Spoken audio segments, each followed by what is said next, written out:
Thank you. I do appreciate it.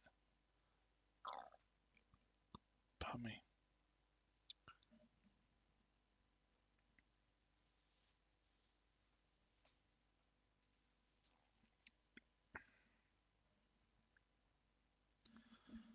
Hello, everyone, and welcome back to the summary for episode 2 for Dry Bed County. As you can see right in front of us, we have trains now.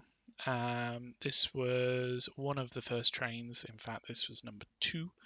I think train 1 would be on a different line.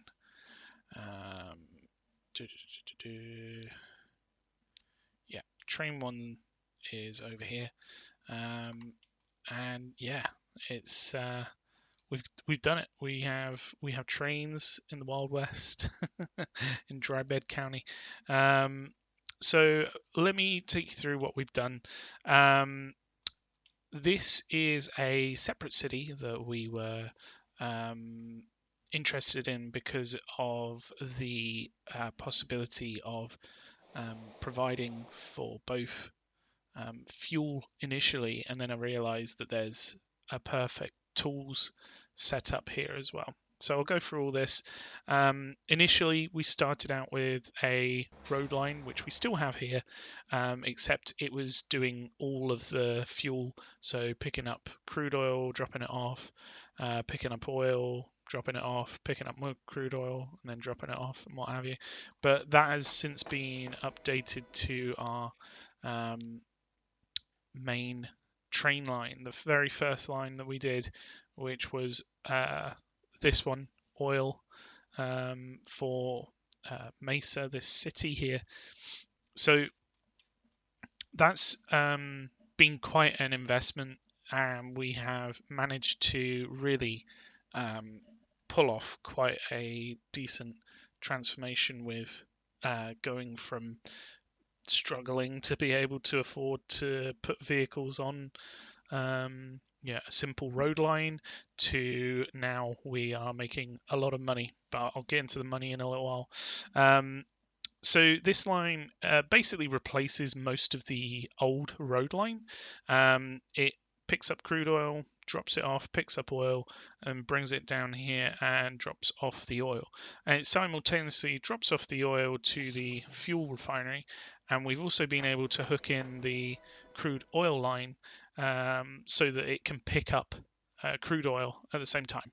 So that's really quite funky. I quite like that we did that with this particular train station because it means that it's getting 2 uses out of the same maintenance cost.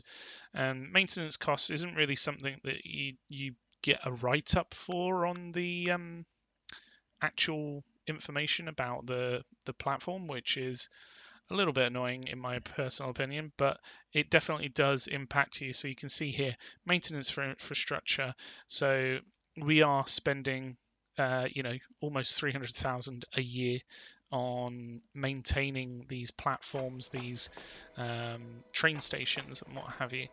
And it does impact, especially right at the beginning. So that's why I chose this particular line to start out with, the very first train line, because I knew it was going to be a very big investment. So the train alone, I think, cost about 12 million, which at the time was just gargantuan amounts of money. I think we were able to save up enough to actually put in the track and the platforms and what have you. And then I pretty much just ran out of money for the actual train. So I had to take out a loan, but that very quickly started to get paid off. As you can see, we are making a lot of money with this line. In good years, we can get probably about 3 million profit. On not so good years, it's more like 1.2 million. It's still a lot of money, but it's just a really productive and efficient line because it effectively just does 3 things, which is picks up crude oil, and then drops off oil. So actually more like two things, but either end of it. So yeah, I'm really happy with this particular line. We've got certain areas where I've gone ahead and done, to try and save money, single track line throughout certain areas, and then we've got sort of overtaking areas or passing lanes. So we only have one train on this line at the moment, and truth be told, I think that's probably something that we're going to look at improving for the next episode, but obviously that's to come. But yeah, that was the very first, the road line for the fuel was the very first line over here. I wanted to make sure that we protect the different factories and what have you or refineries, I should say, from despawning. And then the second line that we've got over here is this tools line. So this is actually quite an interesting one. It's not necessarily just a single line as such. And what I mean by that is, the oil line is just a line backwards and forwards, whereas the the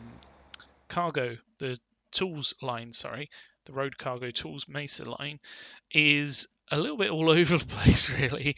So it starts over here, picks up crude oil. I'm in fuel mindset, you can say. Picks up logs, and then it comes over, drops off those logs, picks up the planks, takes those over to the tools factory where it's then turned into tools, and it picks up the tools, and then it takes it into the city and comes back, and on its way back it picks up more logs. So as the sawmill is a 2-to-1 conversion rate, and the tools factory is just a 1-to-1 conversion rate, this works really well with this layout. I've got to admit, when I was first putting it all together, I kind of racked my brain about how I'm going to make it work and how I can make it more efficient. But actually, this works really well. As you can see, if I make this maybe a slightly different, more visible color, the green one, it is fairly good in the fact that it's only really empty between here, and then between here and here. Everything else is getting used. It's the vehicles are getting used. So that way, the line has actually been, in comparison to the train line, it's not that much money, but to begin with, this is a very stable line. This is a lot of money. We're getting about 2/3 the money in profit. So I'm pretty happy with that particular line, and I'm really happy that we managed to lock it in to be able to then keep those factories in place and potentially grow that particular line in the future. I don't necessarily have any plans for that just yet. Truth be told, trying to fit it around the current rail line for the oil is going to be interesting.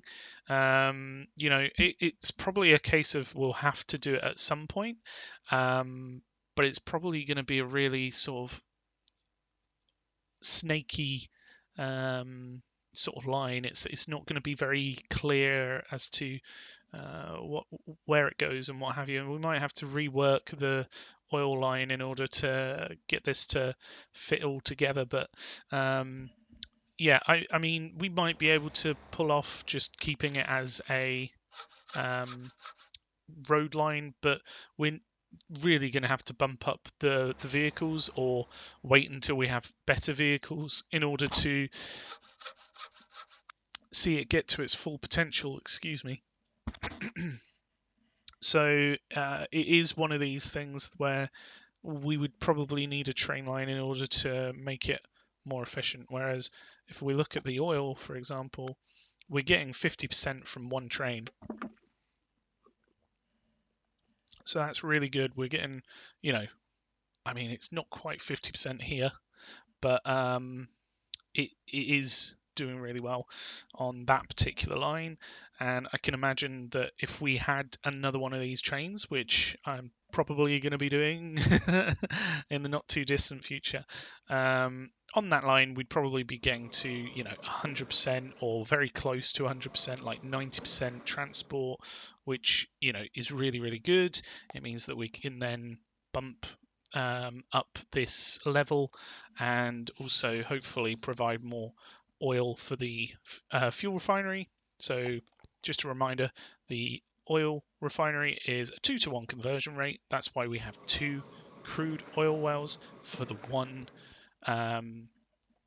oil refinery, and then the fuel refinery is a 1-to-1 conversion rate. So it converts the 2-to-1 crude oil to oil, and then converts the oil 1-to-1 to fuel. Basically, one piece of oil gives you 1 piece of fuel. So that's quite a efficient line, I think. And then we've literally just got the old road line taking fuel in. There's not much more with that one.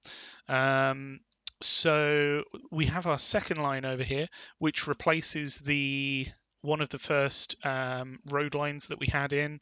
So I've gone ahead and tried to keep it as close to what we had before, with a very similar thing to what we've done over here with the 1 platform for the 2 stations, because here on the line, is it this one? No, this one? No, this one? Yeah, this one. We simultaneously unload the oil and load the crude oil. So it kind of serves 2 purposes. So we've done the same sort of thing up here with this particular train station. So first off, let's just take a quick look at the line. I think orange is fairly easy to see. Let me try like pink. These won't be the final colors. I'll leave them what they were before.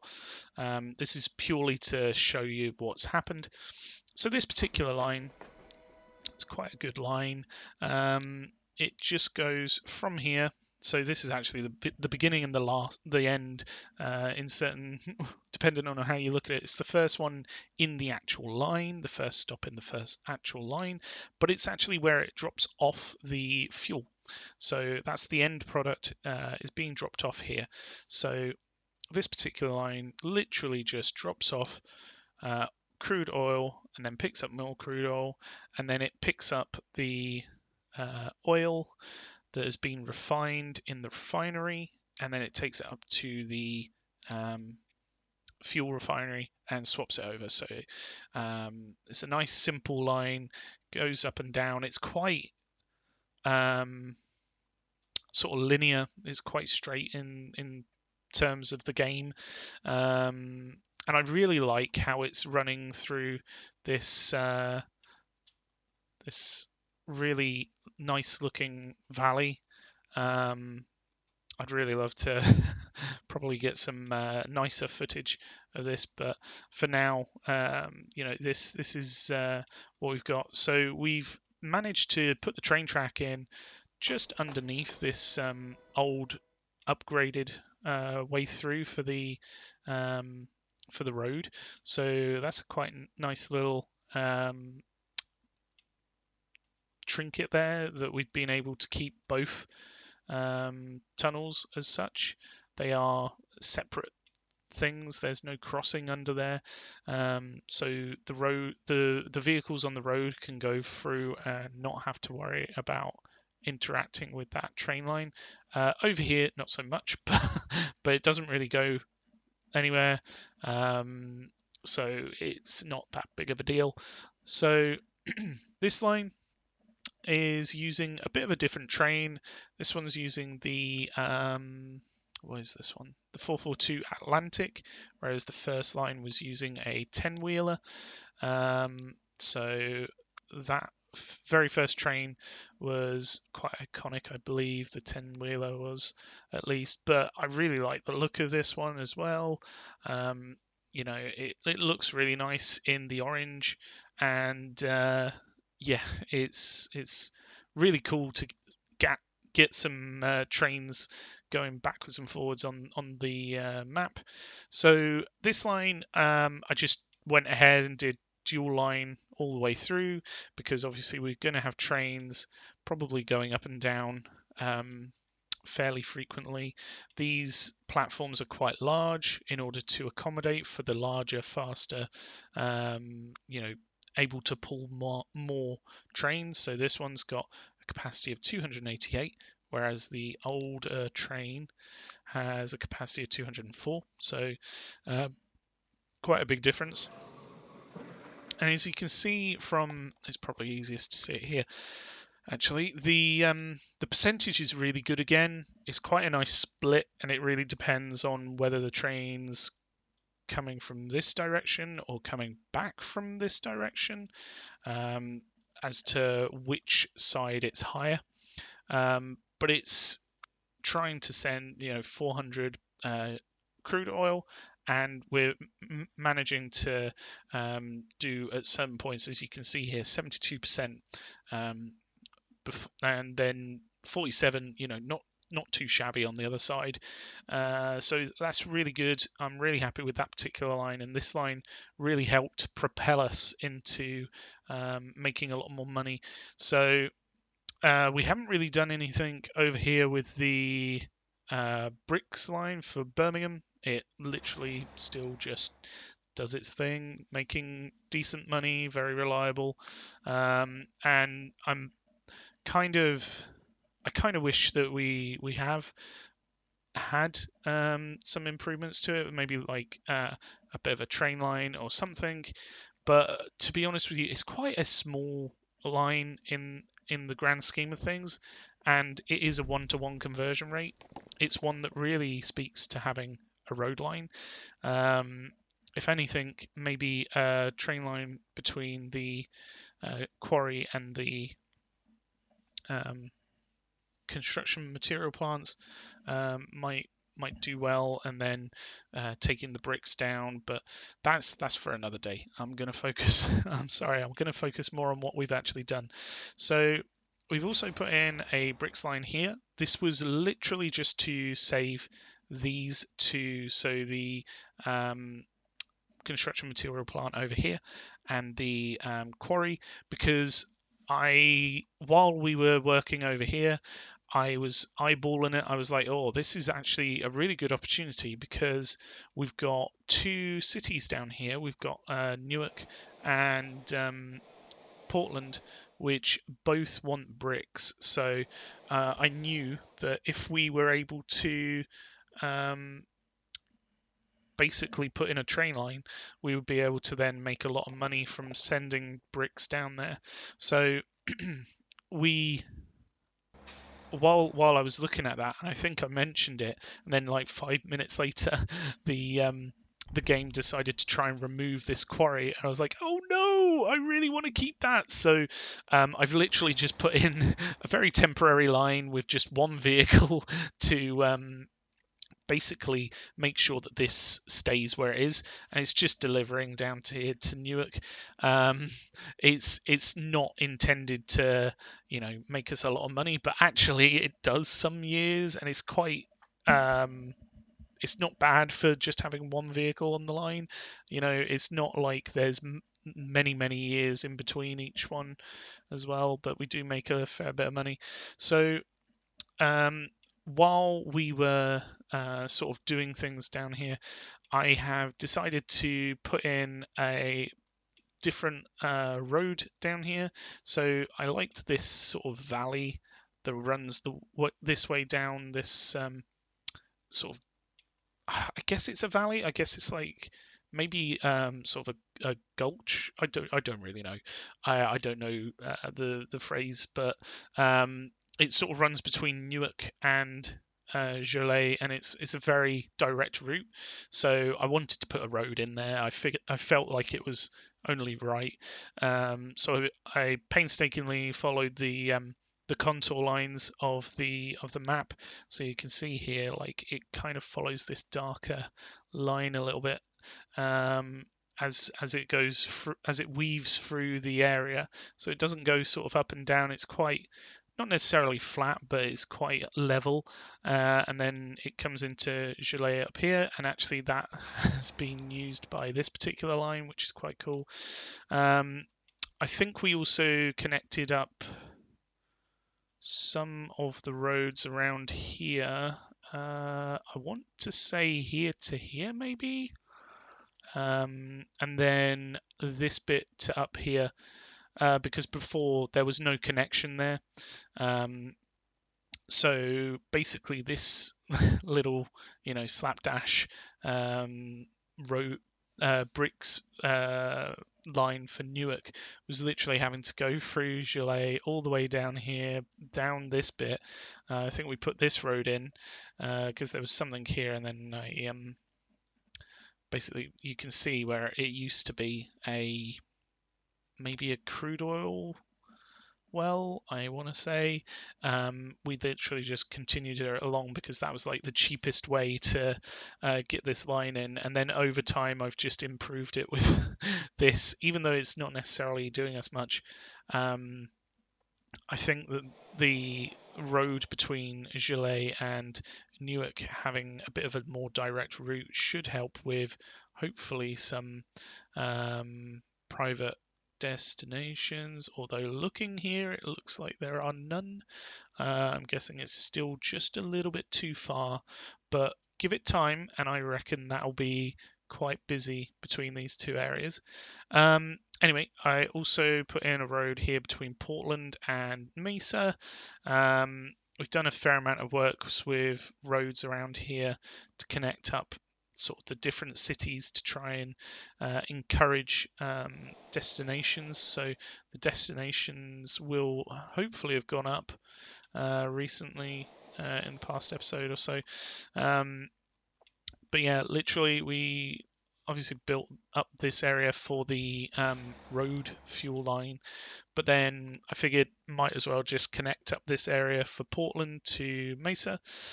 And these cities are all quite close, so I would be very much surprised if there was no connections to Mesa here. Yeah, Mesa's actually the second highest next to Portland. I mean, it's always going to have itself... Oh, excuse me, sorry, I've got the hiccups. Have itself quite high in the leaderboards of destinations because it's basically where its population's going to. But seeing that Mesa is second there is fantastic because it means that that simple little road is probably doing a lot of heavy lifting there.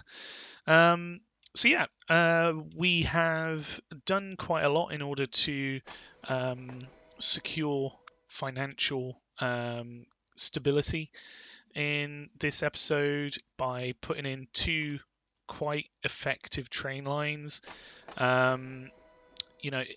It's quite easy to make a lot of money off of fuel, and I think I've said this before. It's mainly because all of the parts of the chain use the tank car. So these tank cars that hold the not only crude oil but also fuel and oil, it all goes in the one train, so you can use the train over and over and over again in the line.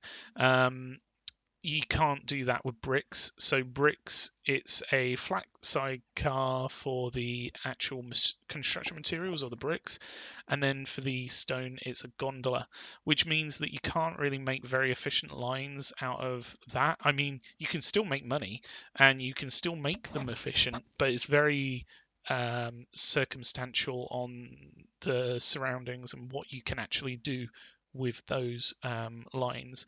But as you've probably noticed, we've also got the beginnings of something else entirely.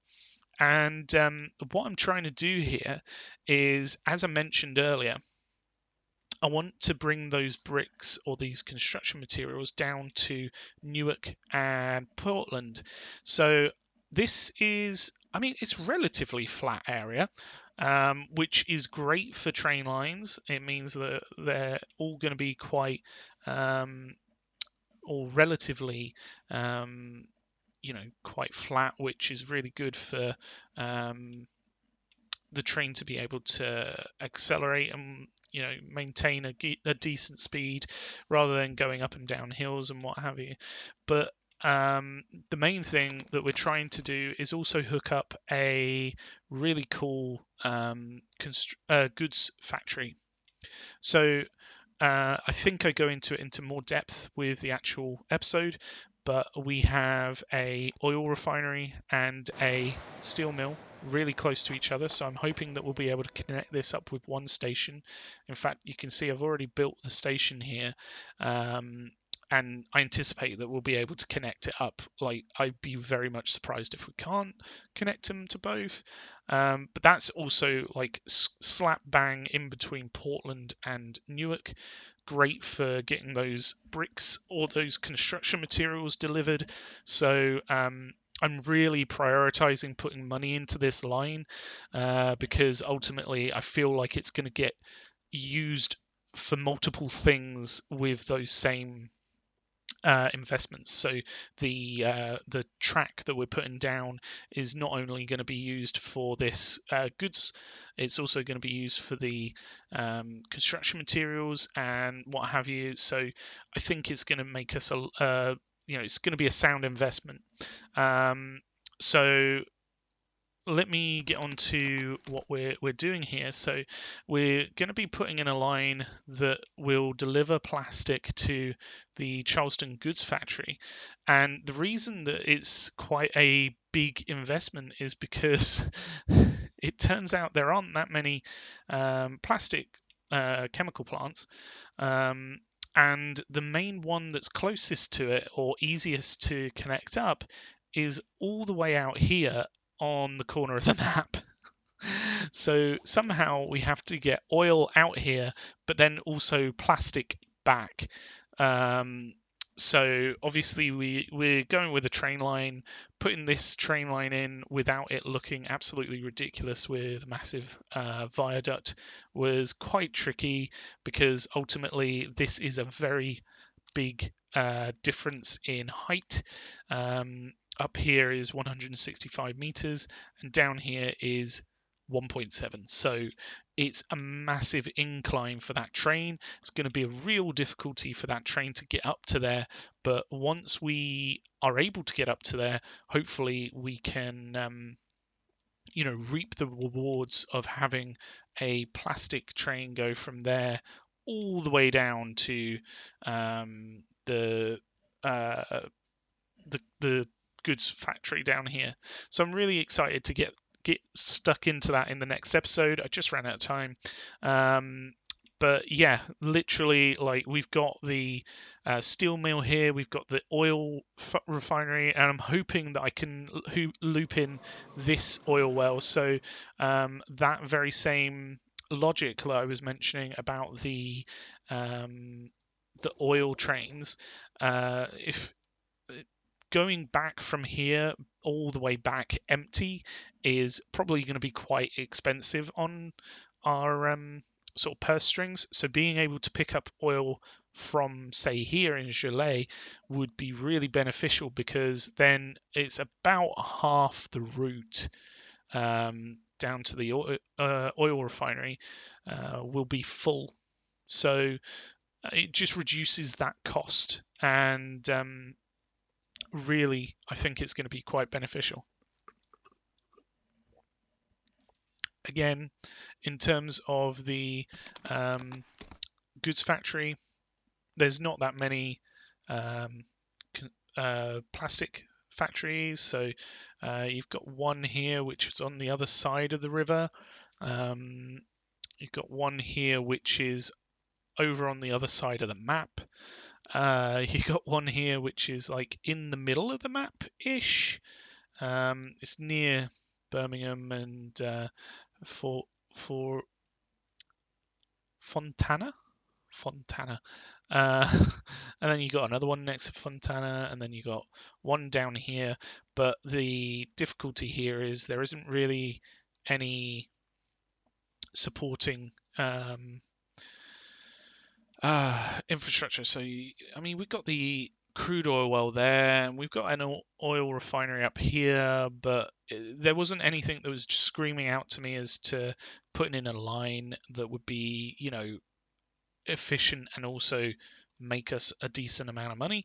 Whereas I feel like this line, even though it might not be as good as, say, the fuel line over here for Chile.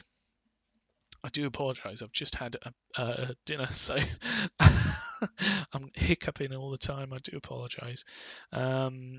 But yeah, like I don't think it's going to be as profitable as this line, or even as profitable as this line, which is really quite consistent.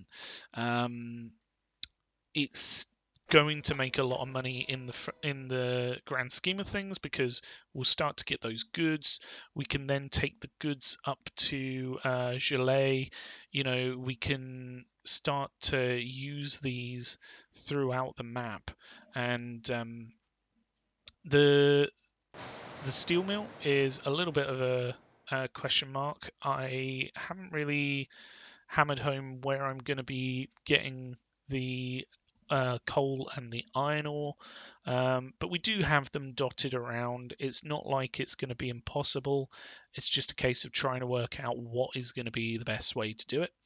But yeah, that's literally everything I think for this particular episode. I may be forgetting a few slight things, like I would like to go into, once we've got this sorted, probably get some public transport lines going. We've got a little bit more money now, which that railway has really opened up a lot of opportunities. As you can see, we've gone from making a few, maybe a few million in total, to having 11 million. It's basically scaled everything up, and it's meant that our balance, our bank balance, has just allowed us to build more and more and more, which is awesome. It means that we can actually make more money to actually then do bigger things, and this line is the biggest so far.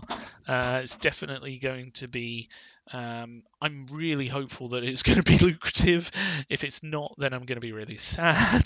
But I don't think it can be not lucrative. Like it would be very, very spectacularly bad luck if for whatever reason this doesn't make money, because ultimately what we'll be doing is having a boxcar that will take plastic from up here in the corner of nowhere, and then it will go pretty much,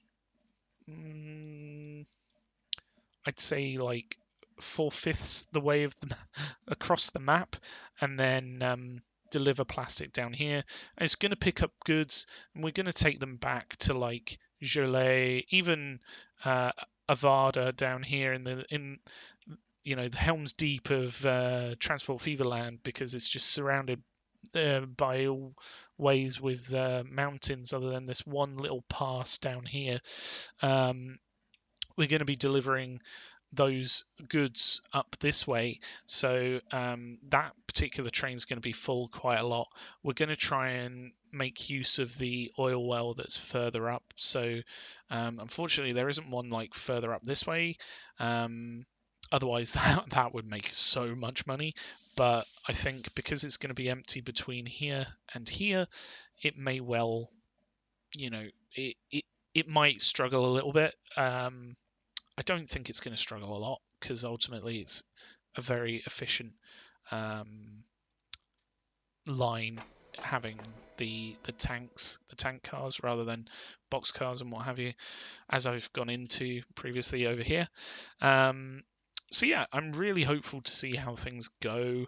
But that's pretty much it for for episode 2, for the stream from number 2.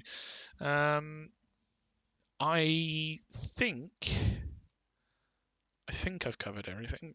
It was quite a big episode, so I got quite a lot done, as you can probably tell with how we've got now 2 train lines and we're plotting in a third one. Well, even 4 or 5 more. To get goods, no, no pun intended, to get the goods factory up and running is not easy. And the fact that we're doing it as our third train line in the actual map is really promising. I think that we're probably going to be able to not necessarily coax the rest of the way, but I think we're going to be pretty secure in terms of funds going forward, because I'll be honest, like this tools line was a diamond in the rough. I had no idea it was here until I'd already set up the fuel line, and then I was like, oh my goodness, this is a massive opportunity. Mesa wants a whole load of tools. We're making this made a lot of money consistently for us early on, so it really helped. And yeah, I'm going to stop waffling now. I'm sorry. Have a great rest of your day. All right, cheers. Bye.